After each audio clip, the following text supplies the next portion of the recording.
Miss प्रीति, miss प्रीति, ग्राहक आ रहा है, कुछ काम में लग जाओ फटाक से।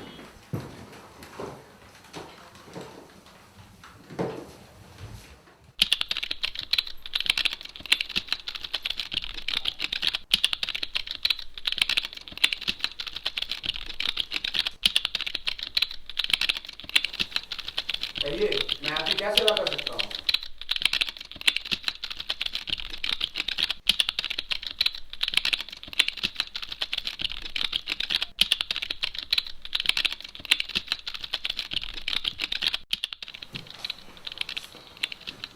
क्या आप ही मिस्टर गुप्ता है जिनका विज्ञापन इससे छपा है? हाँ जी, मैं ही हूँ। आप खड़े क्यों हैं? तशरीफ रखिए।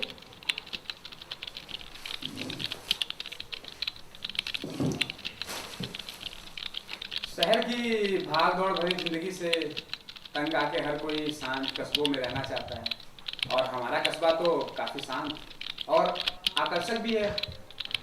तो मिस्टर, मैं आपका नाम जान सकता हूँ? जी हाँ, मैं रंजीत राय। तो आप हमारे कस्बे में तो घूमे ही होंगे मिस्टर रंजीत जी। तो रहने के लिए क्या आपको कोई विशेष जगह पसंद आई? मिस प्रीति, जरा ये शोर बंद करेंगी please? Ji sir.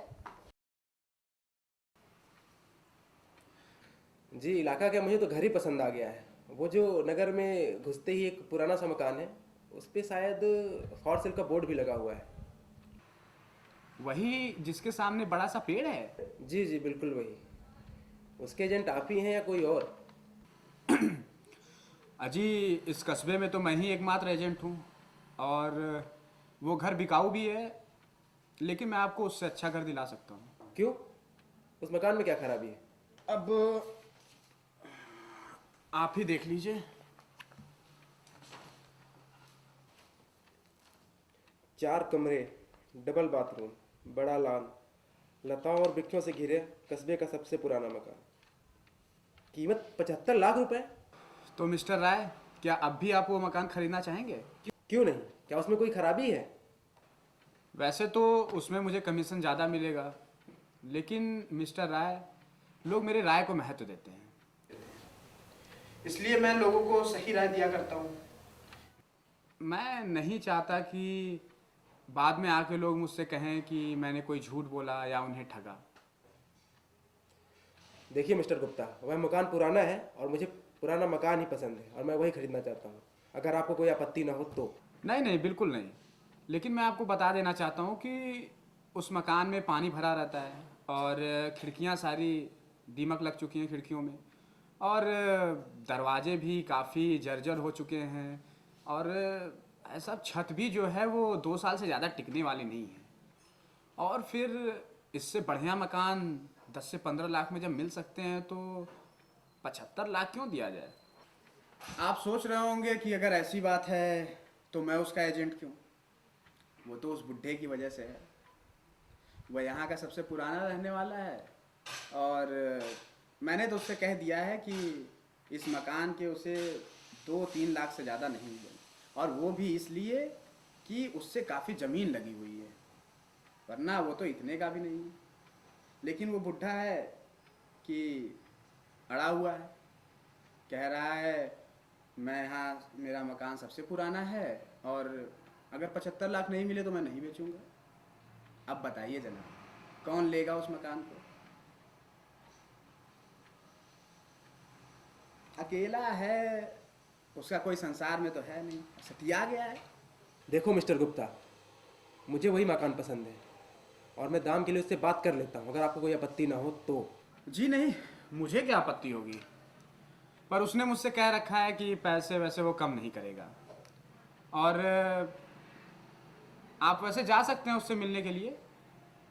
O sorry, लेकिन रोड ख़राब है और वहाँ आपको पैदल ही जाना पड़ेगा। मैं फ़ोन कर देता हूँ उसे कि आप मिलने के लिए आ रहे हैं। गुड इवनिंग मिस्टर शर्मा, मैं मिस्टर गुप्ता। जी, मिस्टर राय आपसे मकान के सिलसिले में मिलने जा रहे हैं। जी जी, आज ही। हाँ, वो पहुँचते होंगे। जी, थैंक यू।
आप मिस्टर राय है ना?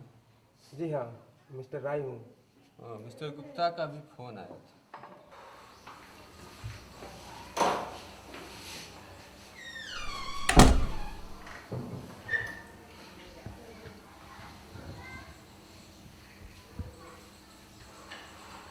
गर्मी काफ़ी है, मैं नींबू पानी रखा हूँ आपके लिए लेकर आता हूँ, लेकिन पैसे के और के बारे में कुछ बात नहीं करना चाहता।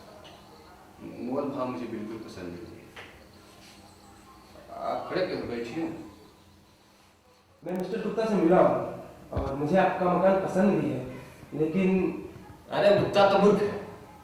उससे कितनी बार कहा कि किसी भी ग्राहक को कीमत की बात करने के लिए मेरे पास मत भेजो, लेकिन मानता नहीं। वो समझता है कि नीचे कमरों में थोड़ा सा पानी भर जाने से मकान का कीमत कम हो जाता है। अरे नहीं, पुराना है इसीलिए तो मुझे पसंद भी है, पर फिर भी इसकी कीमत। आप जा सकते हैं मिस्टर राय। मैं पहले भी कह चुका हूँ कि दाम के सिलसिले में कोई बात नहीं करना चाहता। अच्छा ठीक है, हम दाम के सिलसिले में कोई बात नहीं करते। मिस्टर शर्मा, आप और अन्य मुझे भले पागल समझे, लेकिन मैं आपको मुंह मांगा दाम देने के लिए तैयार हूं।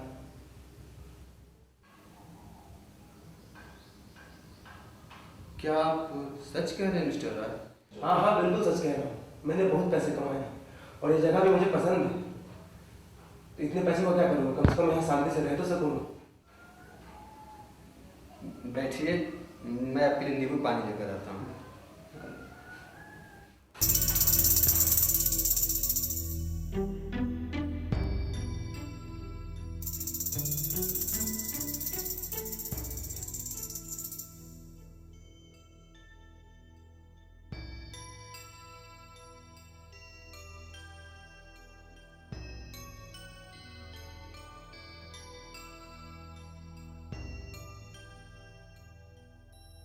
ये मकान हमारे परदादा के ज़माने से हमारे पास है।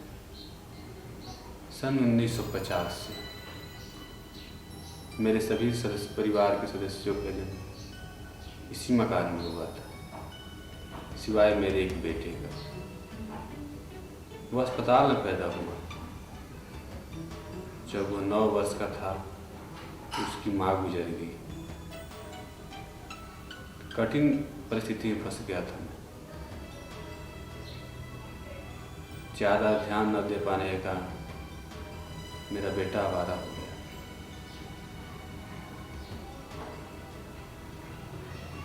जब वह स्कूल से निकला वो यहाँ से बाहर निकल गया। मेरी इच्छा न थी, फिर भी वह मुझे छोड़ गया। पर वहाँ शायद उसकी नौकरी लग गई। हर महीने लगातार पैसे भेजने लगा। 9 वर्षों तक वह मुझे नहीं मिला। अच्छा, फिर एक दिन वो आया। ना आता तो अच्छा होता, क्योंकि जब वो आया तो मुसीबत में था। मुझे पता नहीं लगा कि क्या मुसीबत थी और कितनी बड़ी। वह एक सूटकेस लेकर आया था। मैं दिन भर बाहर था। शाम को लौटा तो देखा कि सूटकेस गायब था। अच्छा, सूटकेस का क्या हुआ?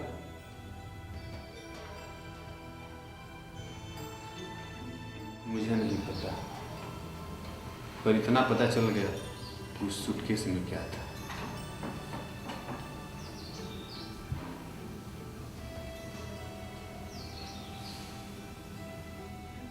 पाँच वर्ष हो गए इस बात को। आज भी मुझे याद है, उस रात मैंने अपने बेटे के कमरे से गोली चलने की आवाज़ सुनी थी। मैं उस वक्त दौड़ा। मैंने देखा कि मेरा बेटा खून से लथपथ पड़ा है। खिड़की से एक व्यक्ति भागते नजर आया। बाद में पुलिस ने बताया